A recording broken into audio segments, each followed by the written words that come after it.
Olá, seja bem-vindo ao Saber Direito Debate. Hoje nós vamos falar sobre direito ambiental e quem vai explicar tudo para a gente é o professor Terence Trenepal, que esteve conosco ao longo da semana no curso exibido aqui pela TV Justiça. Professor, muito obrigado pela sua presença aqui no nosso programa. É uma satisfação, Dari, sempre estar presente, poder falar de direito ambiental, que é uma matéria que eu acompanho, ou o direito ambiental me acompanha há quase 20 anos. É um prazer. Obrigado pelo convite. Eu é que agradeço, professor. Me diga uma coisa, essa escolha pelo direito ambiental já foi no comecinho da faculdade ou mesmo antes dela? Conta pra gente.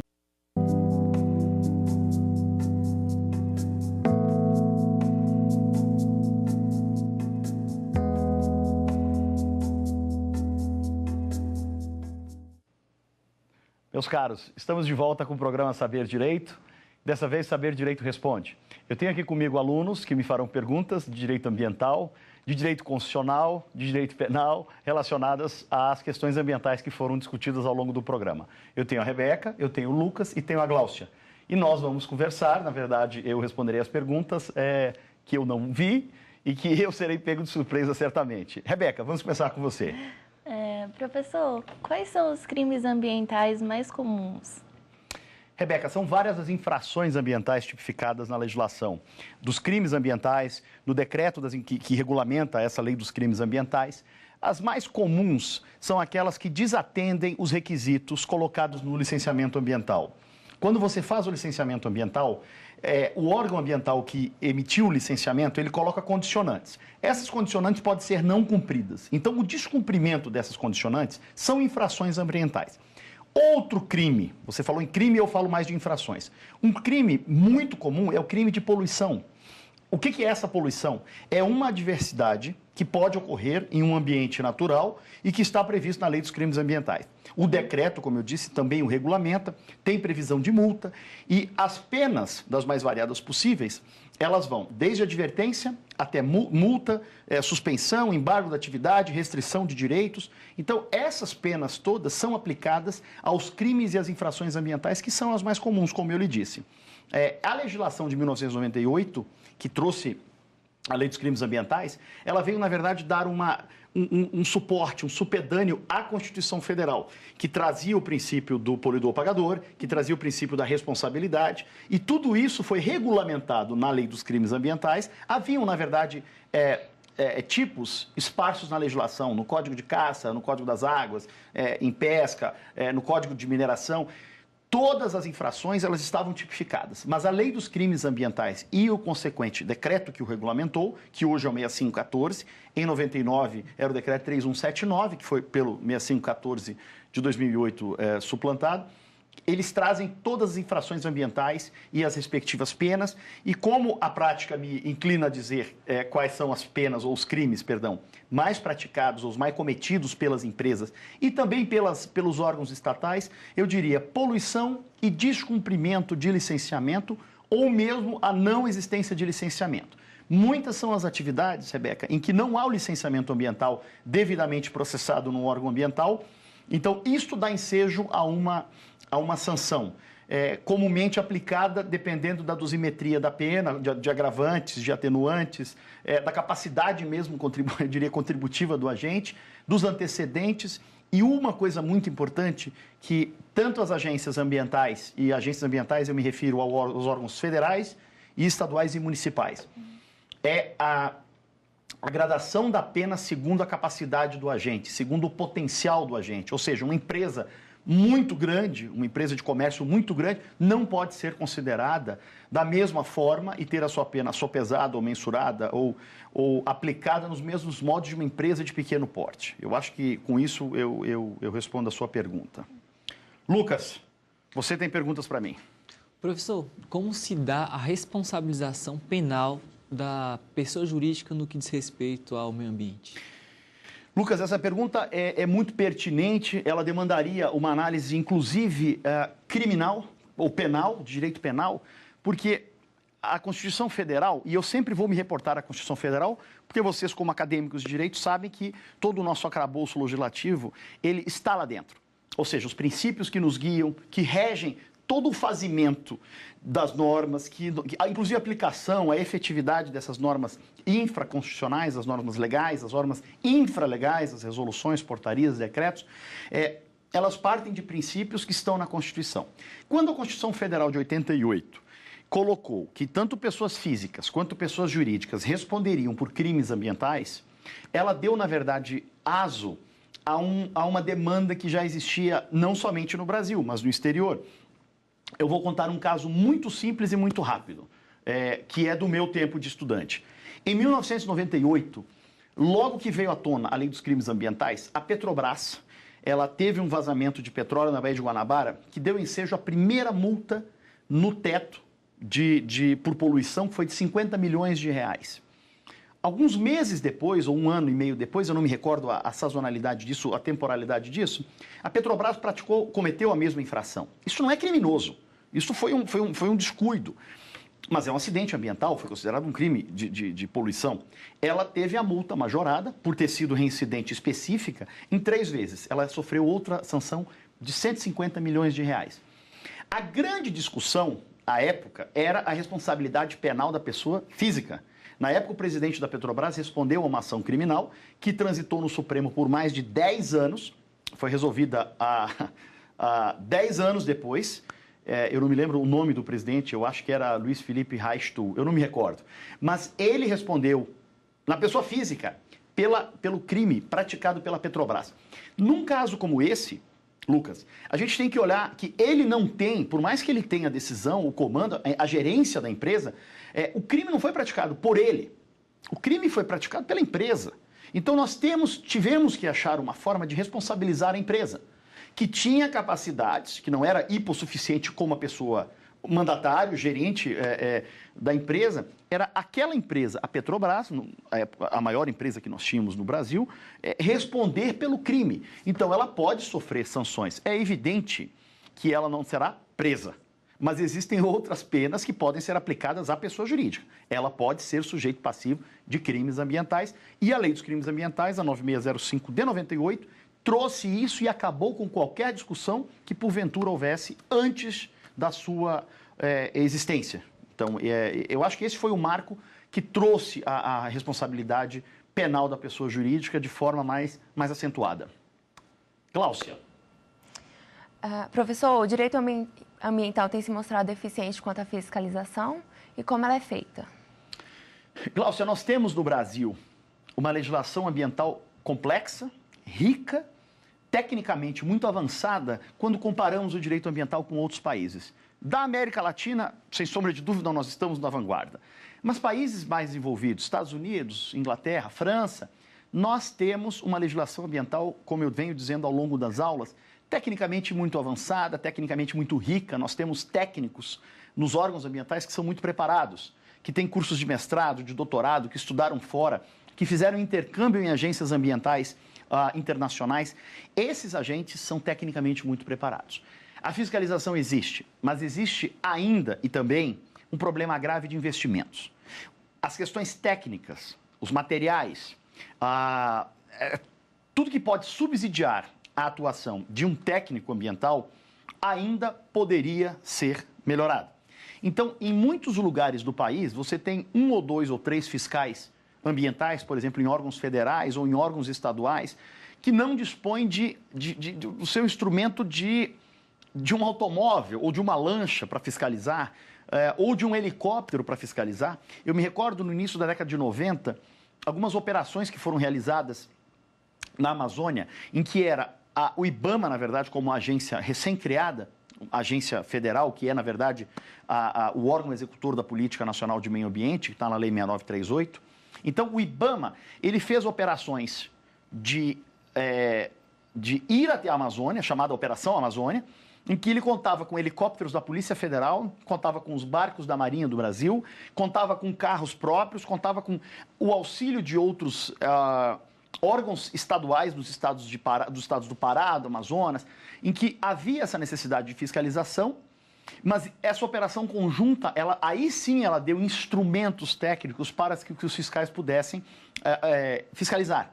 Então, como eu lhe disse, os órgãos ambientais, eles têm técnicos capacitados, mas existe uma demanda muito maior, não somente para fiscalizar, mas também para julgar analisar licenciamentos ambientais, julgar recursos e funções outras que são desses órgãos, mas que, na verdade, dependem ou carecem de elementos técnicos. Exemplos, secretarias estaduais ou municipais que tratam do meio ambiente urbano, do meio ambiente artificial, do Estatuto da Cidade, em que eu falo, por exemplo, em questões como a poluição sonora.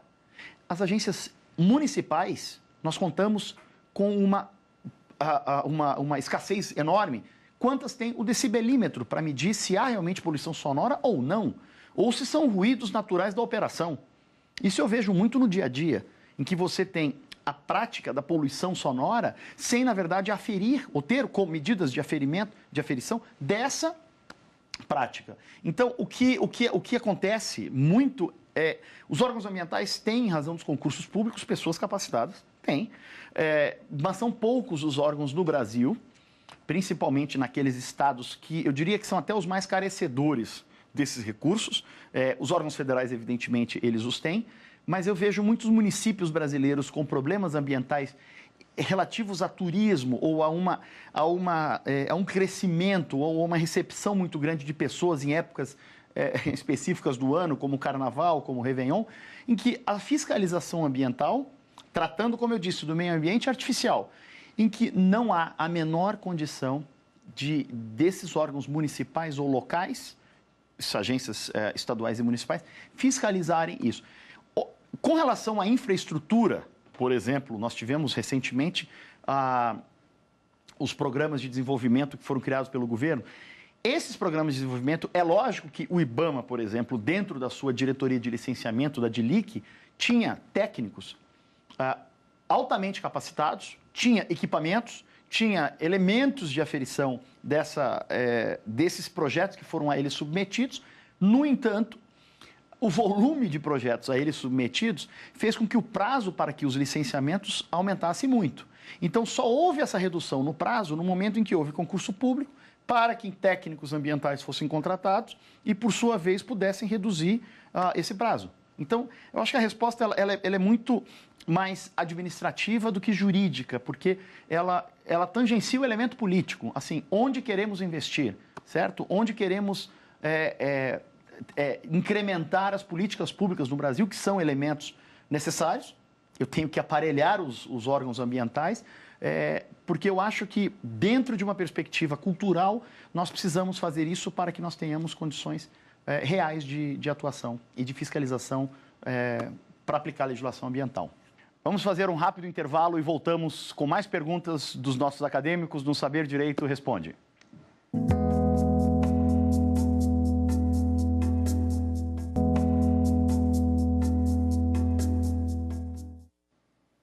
Olá, voltamos com o Saber Direito Responde e eu tenho mais perguntas dos nossos acadêmicos. Eu acho que agora é a Rebeca que tem mais perguntas.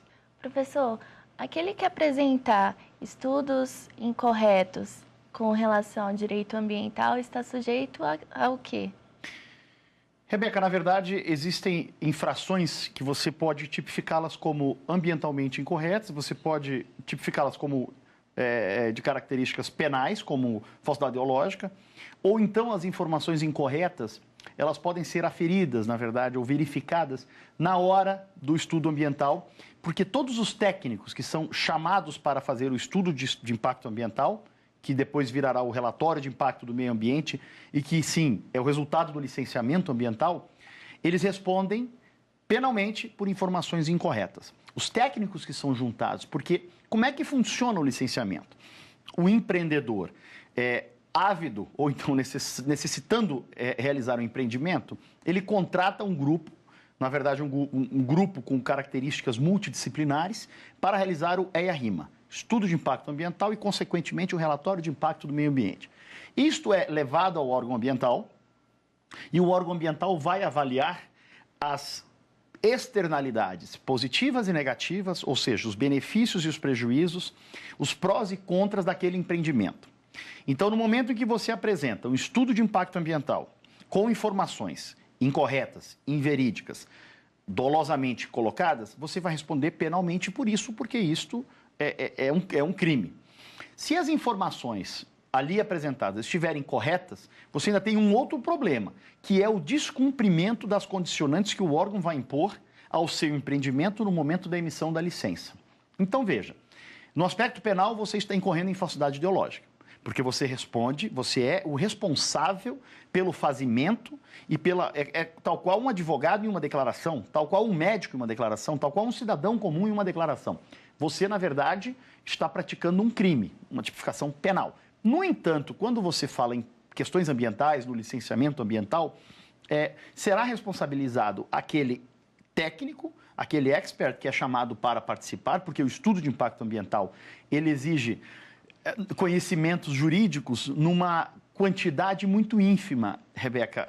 São muitos elementos de geologia, de arqueologia, de geografia, de história. São muitas pessoas chamadas para realizar um estudo de impacto ambiental. É o que nós chamaríamos, eu acho que quando se fala em direito, numa due diligence legal. Então, só que você faz uma due diligence ambiental. Então, essas pessoas, elas responderão por crimes. No momento em que eu apresento o estudo de impacto ambiental para o órgão ambiental e ele emite a licença baseado nas informações que me foram fornecidas, ele coloca uma série de condicionantes que eu tenho que cumprir. Sejam projetos de recuperação de área degradada, seja recomposição florestal, seja uma compensação prevista na lei do SNUC, que é uma compensação ambiental de 0,5%, por exemplo, do valor da obra. Eu tenho uma série de condicionantes que são colocadas na licença. O descumprimento dessas licenças também vai ensejar responsabilização. E aí eu posso perder a licença, eu posso não ter a licença renovada, eu posso ter, na verdade, a licença indeferida na hora da sua expedição. Então, todas as informações elas têm de estar corretas para que as condicionantes do licenciamento, ou melhor, da licença ambiental, elas sejam corretas. E eu possa, então, a partir desse momento, agindo de boa fé, evidentemente, cumpri-las todas. Era muito comum, no início dos processos de licenciamento ambiental, e eu menciono duas resoluções, a Resolução 01 de 86 e a Resolução 237 de 97. Ambas tratam de licenciamento. Era muito discutível, há 20 anos, ou 20, 30 anos atrás, a questão da parcialidade do estudo de impacto ambiental. Por quê? Quem prepara o estudo de impacto ambiental é um grupo contratado por Terence, enquanto empreendedor. Então, eu poderia, em tese, dizer para eles, vocês façam um estudo atestando a viabilidade do meu empreendimento. Só que isso enseja a responsabilidade acaso haja alguma falsidade na minha declaração. Então, o órgão ambiental, ele analisa, o órgão ambiental julga discricionariamente, ele tem juízo de conveniência, de oportunidade, e ele depois me condiciona, ou seja, me dá as condicionantes que eu tenho que cumprir para que eu possa fazer tudo de acordo com o processo, inclusive para a renovação. Eu acho que isso responde a sua pergunta. Lucas, vamos lá. Professor, em que medida o artigo 225, parágrafo 1º, inciso 5 da Constituição Federal é compatível com um sistema capitalista e uma sociedade de consumo? Lucas, essa pergunta, assim que você se formar, você vai desenvolvê-la numa dissertação de mestrado, porque ela é deveras interessante, ela é uma pergunta muito cativante, porque você vai conjugar o desenvolvimento sustentável em toda a sua plenitude. É a preservação do meio ambiente de um lado e é a atividade econômica de outro. Então, você tem nessa pergunta, você falou do artigo 225, eu puxo o artigo 170, quando eu falo da atividade econômica, que fala que toda atividade econômica será livre desde que respeitadas as disposições ambientais.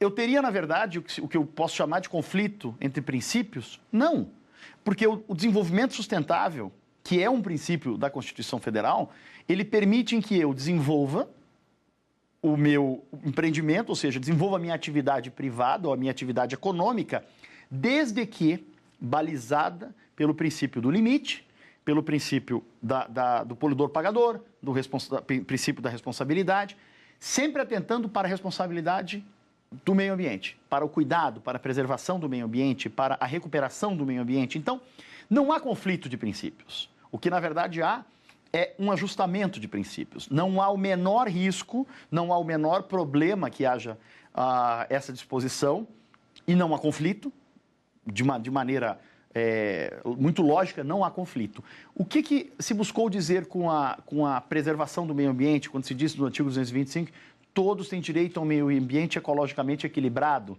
essencial à sadia qualidade de vida, incumbindo ao poder público e à coletividade o dever de preservá-lo para as presentes e futuras gerações. O que é isso? Isto é a compatibilização entre o que nós temos de recursos naturais hoje com o que nós queremos deixar para as futuras gerações. Então, essa sua pergunta, ela vem à baila num momento importante, porque ela é realmente objeto de estudos em sede de pós-graduação. Não somente no Brasil, mas no exterior.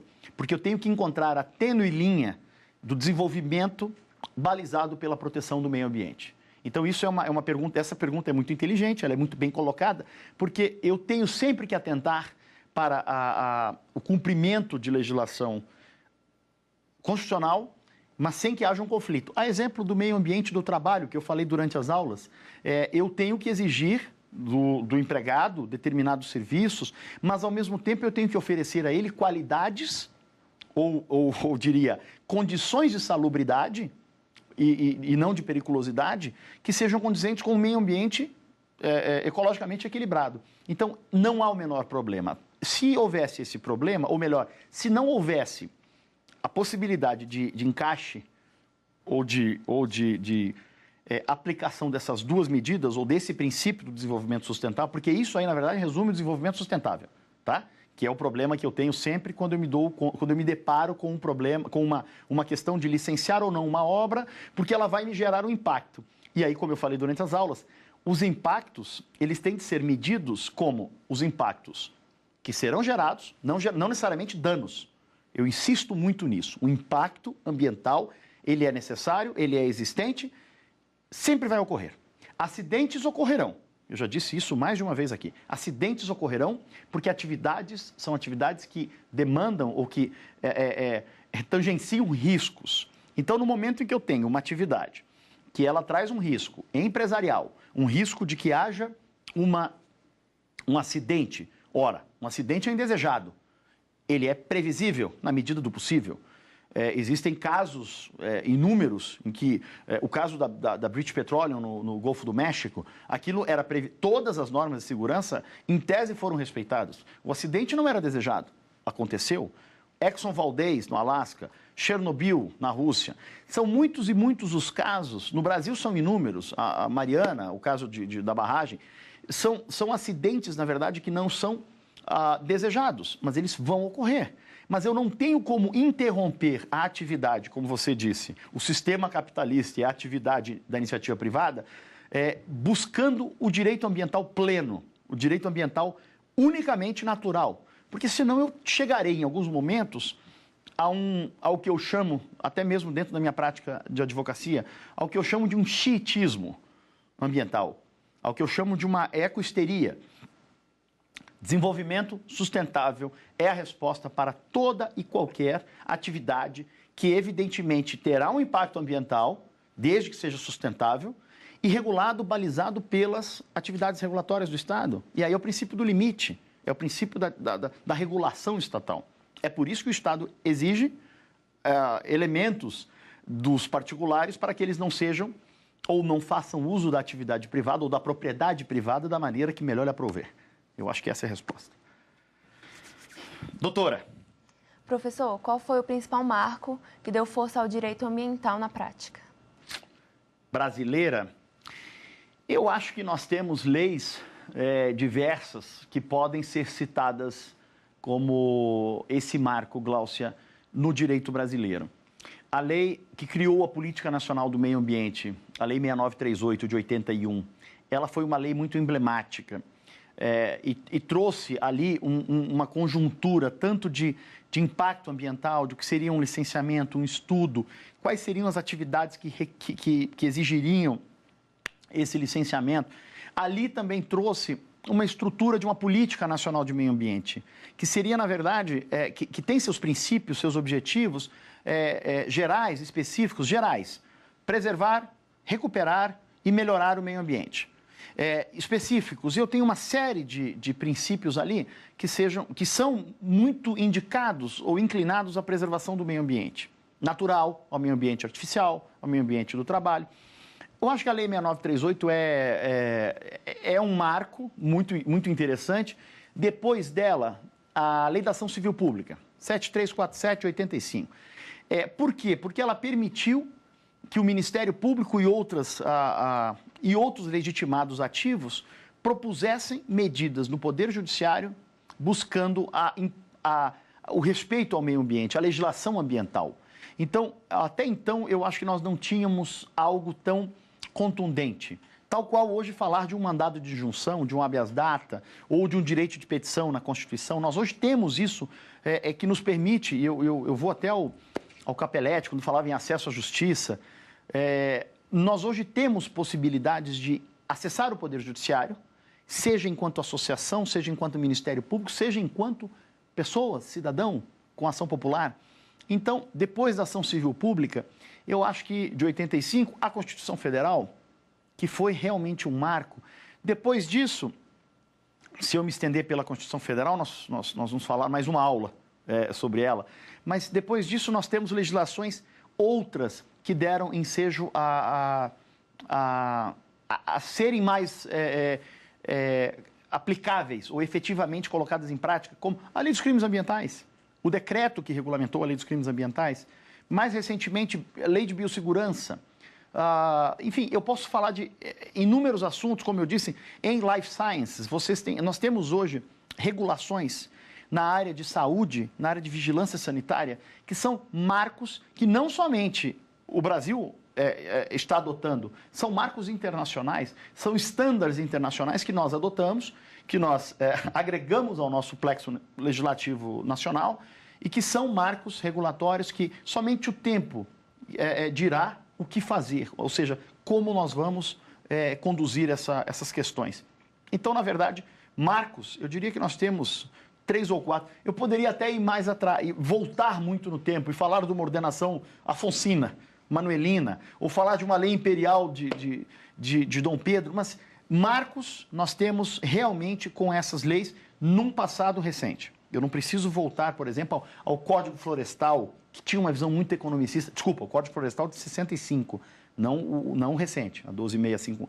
Então, existem marcos que são mais modernos, que servem para que nós possamos usá-los, estudá-los e saber que com base em... Eu costumo dizer demais, Glaucio, para os meus alunos, você não precisa conhecer a lei, decorar a lei. Você precisa entender a Constituição Federal, saber o que a jurisprudência diz, e eu fiz isso ao longo do programa, nessas aulas todas. Eu comentei muito questões técnicas, questões teóricas, mas eu sempre trouxe o embasamento do Poder Judiciário. Eu sempre trouxe decisão de tribunais superiores, do STF, do STJ, dos tribunais regionais federais, tribunais de justiça, aplicando princípios. E é muito interessante ver como é que os princípios são julgados, como é que eles são decididos e aplicados pelos tribunais superiores. É uma coisa muito interessante, porque eles não se referem especificamente, e eu acho que isso é uma característica muito boa dos tribunais, eles aplicam o princípio para orientar a aplicação nas categorias, melhor, nas instâncias inferiores. Eu acho que o Supremo Tribunal Federal e o STJ, eles vêm fazendo isso de uma maneira muito, muito clara, muito dinâmica e muito didática. Enfim, eu acho que espero ter respondido a sua pergunta. Eu acho que nosso tempo acabou. O Saber Direito Responde termina aqui. Eu me despeço de vocês, depois de ter passado essas aulas todas do Saber Direito Debate, do Saber Direito Responde. Eu queria agradecer o convite da TV Justiça, me colocar sempre à disposição. Eu costumo dizer que se eu falei muito, me tragam novamente para eu falar menos.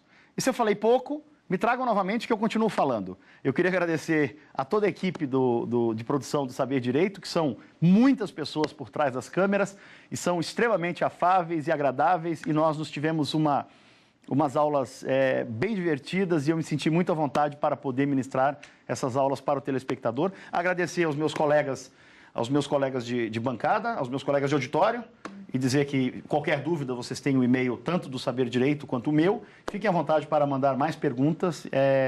Estou à disposição. Muito obrigado e nos vemos em uma outra oportunidade. Ficou com dúvidas? Então mande um e-mail para saberdireito@stf.jus.br. E você também pode estudar pela internet. Basta acessar o site tvjustiça.jus.br.